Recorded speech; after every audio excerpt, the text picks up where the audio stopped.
ਵਾਹਿਗੁਰੂ ਜੀ ਕਾ ਖਾਲਸਾ ਵਾਹਿਗੁਰੂ ਜੀ ਕੀ ਫਤਿਹ ਸਿੱਖ ਚੈਨਲ ਦੇ ਉੱਤੇ ਤ੍ਰਿੰਜਣ ਸ਼ੋਅ ਦੇ ਉੱਤੇ ਇੱਕ ਵਾਰੀ ਫੇਰ ਤੁਹਾਡਾ ਬਹੁਤ ਨਿੱਘਾ ਸਵਾਗਤ।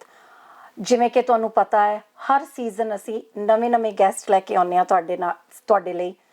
ਅੱਜ ਵੀ ਇਸੇ ਤਰ੍ਹਾਂ ਇੱਕ ਬਹੁਤ ਖਾਸ ਖੂਬਸੂਰਤ ਗੈਸਟ ਸਾਡੇ ਨਾਲ ਇੱਥੇ। In fact thank you Ruby, Ajmeet Kaur ਇਹਨਾਂ ਦਾ ਨਾਮ ਹੈ। ਇਹਨਾਂ ਬਾਰੇ ਅਸੀਂ ਤੁਹਾਨੂੰ ਦੱਸਾਂਗੇ, ਸ਼ਾਇਦ ਤੁਸੀਂ ਪਹਿਲਾਂ ਹੀ ਜਾਣਦੇ ਹੋਵੋਗੇ, ਪਰ ਸਭ ਤੋਂ ਪਹਿਲਾਂ ਅੱਜ ਤੁਹਾਡਾ ਬਹੁਤ ਧੰਨਵਾਦ, ਤੁਸੀਂ ਸਾਨੂੰ ਆਪਣੇ ਘਰ ਦੇ ਵਿੱਚ ਸ਼ੂਟਿੰਗ ਕਰਨ ਦੀ ਇਜਾਜ਼ਤ ਦਿੱਤੀ। So we are here with the Ruby Doll in her home, and if you can see here we've got all her beautiful books which we're going to talk about.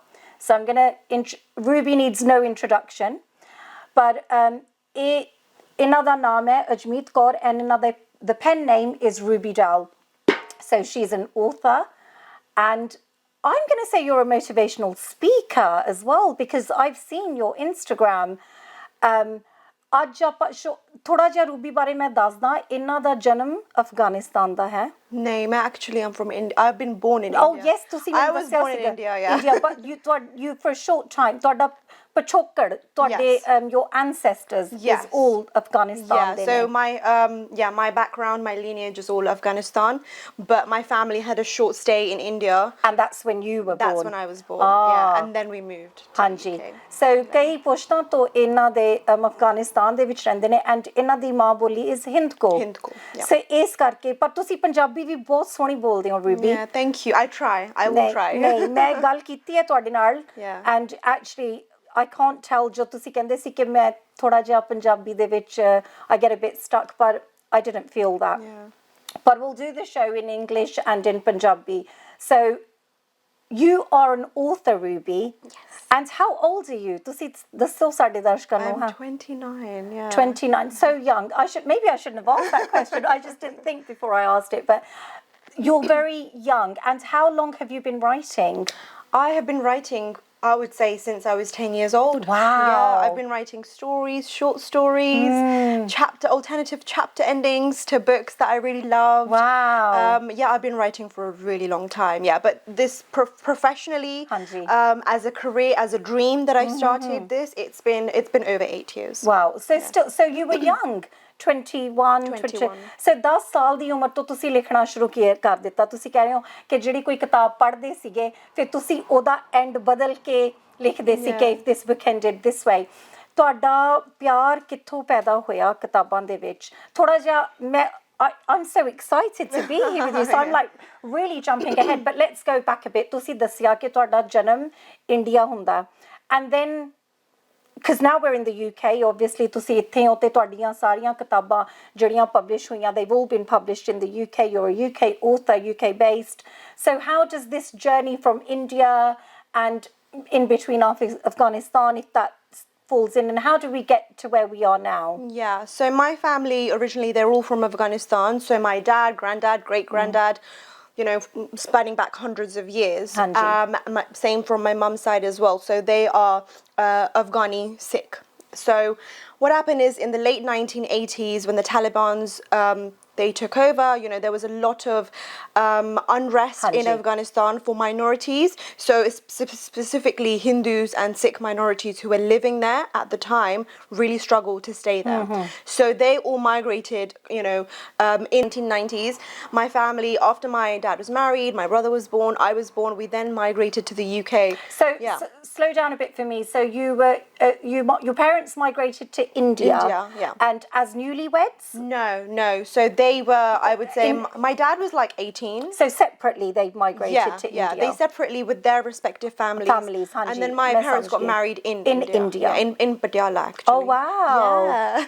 Yeah. Wow. My brother was born there. My brother was born in Patiala. And ਤੁਹਾਡਾ ਜਨਮ ਫਿਰ New Delhi. After how long? How old your brother is? How much older? I mean, my brother's 2 years older. 2 years. Yeah. So he was born in 1992, 1994. So yeah. Wow. Yeah. So ਫਿਰ ਤੁਸੀਂ ਉੱਥੇ ਕਿੰਨੀ ਦੇਰ ਰਹਿੰਦੇ ਹੋ India? We migrated to the UK in 1998 or 1997. I was three. So I was born actually at the end of 1994. So yeah, we moved in 1998 to the UK. ਬਹੁਤ ਛੋਟੀ ਉਮਰ ਦੇ ਵਿੱਚ ਤੁਹਾਨੂੰ ਕੁਝ ਯਾਦ ਵੀ ਨਹੀਂ ਹੋਏਗਾ ਸ਼ਾਇਦ ਇੰਡੀਆ ਬਾਰੇ? No, I don't remember anything about India in particular, but I do remember having like a short stint. We stayed in Holland for a year. So as we were making the refugee journey, we moved from India to Holland, and then we stayed there for a year and kind of sought, refuge there for a year essentially. ਤੁਸੀਂ ਇਹ ਲਫ਼ਜ਼ use ਕੀਤਾ refugee journey, yeah. ਸੋ ਜਿਹੜਾ ਇਹ ਸਫ਼ਰ ਇੱਕ refugee ਨੂੰ ਤੈਅ ਕਰਨਾ ਪੈਂਦਾ, ਐਂਡ ਤੁਹਾਡੀ ਬਹੁਤ ਛੋਟੀ ਉਮਰ ਆ, ਤੁਹਾਡੇ ਮਾਂ-ਬਾਪ 2 ਛੋਟੇ ਬੱਚਿਆਂ ਦੇ ਨਾਲ ਨੇ, ਤੁਹਾਨੂੰ ਕੁਝ ਯਾਦ ਹੈ ਉਸ ਸਫ਼ਰ ਬਾਰੇ, about that journey? What do you remember? I don't remember too much other than at one point being in a box, like in a big dark box, and you weren't supposed to say anything, like you were just supposed to be quiet. Like certain things stay with you. As I hear this. Certain things stay with you, and I think we forget a lot of memories as we grow older, but there's certain like life-changing I think moments. The body holds memory. The body holds so even memories. ਜੇ ਸਾਨੂੰ ਯਾਦ ਨਹੀਂ ਹੈ but somewhere it's locked up, that memory is locked, filed away somewhere in our mind. Absolutely, yeah. I just remember being in a box at some point in that experience. During that journey. Yeah. Wow. Yeah. And did your parents share stories with you about that journey? So my dad, not the experience from coming from India to UK as much as they shared their experience of how it was getting away from Afghanistan and moving to India. Like those stories are actually crazy. Like my dad tells me, just imagine a helicopter hovering. You know how you see in Bollywood movies, like a helicopter hovering above the ground, and he's like, and you had to just run and try and catch it to get away. And it was yeah. So the kind of stories he tells me, it's like they literally fought for their lives. Like my dad, he left first, and then he came back for his family. So it was kind of like to try and see the landscape in India, to see if it was okay for them familiarize themselves. So they basically just, him and my Jija, my Pua's husband, they left Afghanistan on these helicopters where they literally ran for their lives without having any expectation that if they went back their family would even be alive. So it was that fear of, we're going but we don't know if we're going to find them when we come back. So your dad was 18, your father? My dad was around his late teens or early 20s, yeah. So ਇੰਨੀ ਛੋਟੀ ਉਮਰ ਦੇ ਵਿੱਚ ਤੁਹਾਡੇ father ਸਾਹਿਬ ਅਫਗਾਨਿਸਤਾਨ ਤੋਂ, you're literally running for your life, ਤੋਂ India ਜਾਂਦੇ ਨੇ, ਤੇ ਉੱਥੋਂ ਤੁਸੀਂ ਇਹ ਕਹਿ ਰਹੇ ਹੋ ਕਿ ਉਹਨਾਂ ਨੂੰ ਇਹ ਵੀ ਉਮੀਦ ਨਹੀਂ ਸੀ, ਪਹਿਲਾਂ ਤਾਂ ਤੁਸੀਂ ਨਵੇਂ ਦੇਸ਼ ਦੇ ਵਿੱਚ, ਇੰਡੀਆ ਬੇਸ਼ੱਕ ਅਸੀਂ ਹੈ ਪੰਜਾਬੀ ਸਿੱਖ, ਪਰ ਤੁਹਾਡੇ ਵਾਸਤੇ ਕਿਉਂਕਿ ਬਹੁਤ ਸਾਰੀਆਂ ਪੁਸ਼ਤਾਂ ਤੋਂ ਤੁਸੀਂ ਅਫਗਾਨਿਸਤਾਨ ਦੇ ਵਿੱਚ ਸੀ, ਸੋ ਇੱਕ ਨਵੀਂ ਜਗ੍ਹਾ ਦੇ ਵਿੱਚ ਥੋੜ੍ਹਾ ਜਿਹਾ ਦੇਖਦੇ ਨੇ ਕਿ ਕਿਸ ਤਰ੍ਹਾਂ ਅਸੀਂ ਇੱਥੇ ਸੈਟਲ ਹੋਵਾਂਗੇ, ਔਰ ਇਹ ਉਮੀਦ ਖਤਮ ਕਰਕੇ ਕਿ ਅਗਰ ਅਸੀਂ ਵਾਪਸ ਅਫਗਾਨਿਸਤਾਨ ਗਏ ਤਾਂ ਸਾਡੇ ਕੋਈ ਰਿਸ਼ਤੇਦਾਰ, ਪਰਿਵਾਰ ਦੇ ਮੈਂਬਰ, ਯਾਰ ਮਿੱਤਰ ਉੱਥੇ ਹੋਣਗੇ ਵੀ ਕਿ ਨਹੀਂ. Wow. Yeah. It is something like out of a Bollywood movie. Yeah, You're they right. live in a time of war, it was war. Yeah. Wow. So ਤੁਸੀਂ ਫਿਰ so he goes back to, he settles in India, goes back to Afghanistan. So he goes, checks the landscape from what I know, and then he goes back straight away to get his family. So his mum, dad, siblings, all of them, and then they migrate to India, and then over there they try to start their lives afresh. Yeah. And then he meets your my mom, and then he was already engaged. So lovely. Yeah, he was already betrothed. So yeah, then in India they finally get married, have my brother, have me, and then we move to the UK. Well, we migrate to the UK. Yeah. But ਇਹ ਵੀ ਤੁਸੀਂ ਦੱਸ ਰਹੇ ਸੀਗੇ ਕਿ ਜਦੋਂ ਤੁਸੀਂ UK ਵੀ ਆਉਂਦੇ ਹੋ ਤਾਂ ਤੁਸੀਂ ਸਿੱਧਾ UK ਨਹੀਂ ਆਉਂਦੇ. There's other stoppages. And So I'm I don't remember exactly which route we took, but I know that it wasn't like direct. No. It was, you stop at different places. And when you stop, do you stay in different places for some time? The only place I remember staying for a long time was Holland. Which was for a year. Yeah. And then you arrive at the UK, you're still very, very young. Yeah, 3 years old. Yeah. Wow. And then what happens next in your life? Well, the hope is that life is going to be okay now. There'll be more opportunities for my brother and my dad, for us to start our lives afresh, to move on and be happy. But within a year my mum passes away, and that kind of takes us on a different route altogether. Yeah. I mean, I know I follow you on Instagram. I follow you. I'm not very social media I'm not very good at it, but I do follow you on Instagram, and I do see lots of your your lives and your podcasts and your things that you do. But I feel very privileged, and I'm feel really fortunate that I'm here in your home, getting to know the real Ruby doll, even behind all of that, and what makes Ruby Ruby. So you're here, and then I guess you start school, and because we're here really to talk about your books and your journey on how you become an author. Not just an author, a best-selling author, might I add. So how does this journey and this love of books begin? So the immigrant experience, as you know, it's not easy. It's very difficult. As a young person, you're 3 or 4, you're battling with all these different emotions. You're confused. You're like, okay, I'm in a new place, and you're trying to figure yourself out. And at that point, I was going through a lot in terms of my personal life. And as I was growing up, I was very unhappy, very unsure of myself, very, I just wasn't a loud, boisterous kid. I was quite quiet. And so my dad, he was a full-time parent. So he was a single parent, full-time parent. And on the weekends, he would set up a market stall. And it was in International Market. I don't know if you've heard Western International Market. He would set a market stall with his brothers, and they would sell everything from, do you remember they used to have these boofers and basses for cars and speakers and audio, everything from secondhand phones to covers to lights. And I would wake up at 4 a.m. on a Saturday and Sunday, and I would go with them. Me and my brother would wake up in the morning. He'd wake us up, he'd take us to the van, and then we'd just sleep. We'd sleep in the blanket. They would go to Shoreguard and get all their stock and everything at 5 in the morning, and then they would drive us all the way to Western International, and then over there me and my brother would go to sleep in the van up until 12 p.m. and then we'd wake up, and it would be time to go and get some food and hot dogs and burgers and so on. So at one point I remember just walking casually, because I would love exploring all the stalls. It was my favorite thing to do. I'd go 2-3 times, a day, just to see what's going on and who's doing what. And I remember my Tayaji giving me some money, and he was like, "Here, take some loose change. Go and get us some tea and hot dogs." And as I'm walking with the loose change, in my pocket, and I come across a secondhand bookstall in the market. And I don't know, something just changed for me. I was 8 years old, and I came across books for the first time. I don't remember any time before that being so enthralled by books. I went to school and everything, but I don't remember before that moment ever coming home and something being like, But for some reason, seeing all those books together in that stall, I just instantly fell in love, and I bought my first books from that bookstore. And the moment that I took them home and I started reading stories, I just loved books. Ruby, you make it sound so almost romanticized, that we'd wake up and we'd sleep in the back of the van and do all this. It is beautiful. You make it sound like this really beautiful experience, but it must have been tough as well going through that. Did you know it was? It must have been tough at the time. It's always easier for us to look back and think, those were good times and those were wholesome times, but it can't have been easy at the same time. And I think this is really important, because we are going to go on to your books and your whole.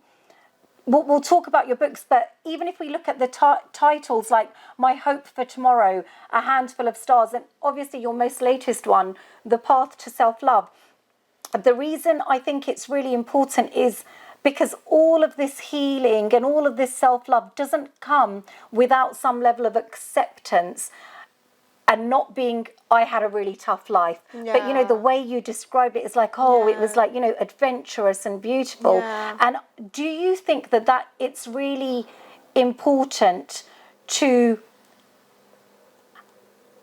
have our experiences, even if they're tough, but to find this whole this goodness in them. Yeah, I think now when I look back, for me, it's a fond memory. Obviously, when I was Yeah. going through it, Yes. it wasn't as fond. You know, which 8-year-old wants to be woken up at 4 in the morning on the weekend? My schoolmates, my classmates are going to the park. They're going to, you know, Legoland. Yeah. They're having their adventures. They're going to the beach with their parents. And here I am waking up on the weekend to go to the market With my dad. You know, and it wasn't easy. It wasn't something that at the time I was. I would say that as a kid, you tend to see everything through a rose-tinted lens anyway. So yes, at that time I was like, oh yeah, I get to go to the market. But when you grow older, you reflect. You're like, oh my God, yeah, I can't believe I went through that. But I think if I look at those experiences and only see a reason to feel sorry for myself or say to myself, oh my God, I've had such a traumatic life and this is an excuse for me to continue to have a bad life or treat people badly or treat myself badly, then that's not going to ever take me anywhere, essentially. I will be stuck in that same cycle of trauma. And so I think the biggest thing, as you said, is to find hope in those experiences and to see look for a way to come out, look for a light at the end of the tunnel, essentially. That's so beautiful. You just envelope it so beautifully. And I mean, aside from it being hard for a child, you know, your dad. Yeah. I'm a parent. I've got 3 kids, and you know, we have such a life of privilege where we don't have to do these things, but it's still hard, and it's harder still if you're a single parent having to do that, navigating parenthood and, you know, livelihood and all of those things. But I think I felt that was really important to understand that, you know, the way you describe it, you even have a smile on your face when you talk about those experiences. So it's at the same time, I think there's a level of acceptance that this, Hanji, this is what happened. Yes, meri zindagi de vich eh hoya, which again I think is another really important thing on this journey, because if we don't accept it, then we can't acknowledge and can't really get past it. Like you said, then you're stuck in this rut and this cycle. Absolutely. And I think we are all on our different healing journeys. We're all moving on from something, healing from something, some sort of trauma, some sort of negative experience. And the best thing that you can do, the most important thing that you can do in your life as well as for the people around you, is to just treat everyone with compassion and to understand that maybe my life hasn't been easy, but this person's life hasn't been easy either. So if I was to look back and say, oh my God, as a 8-year-old, I was taken to the market at 4 in the morning by my dad, and then when I turn it around and I'm like, oh my God, my dad had to take his 2 kids to the market with him. And those were not situations that happen often. Like, I want to clarify that my dad's, like, his sisters and his brothers were very helpful. But what we're doing is just building a picture of what life is like. Absolutely, generally. it's not easy. Absolutely understand that it's, you know, it might have been an isolated event, but it occurred nonetheless. It occurred,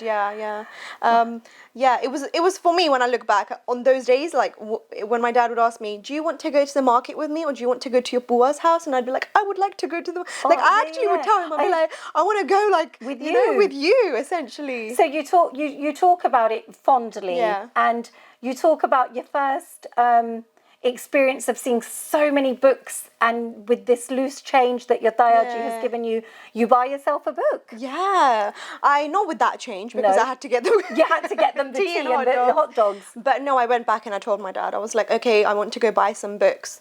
And then I came across some really wonderful authors who wrote kids' books, because I wasn't allowed to buy anything else, obviously.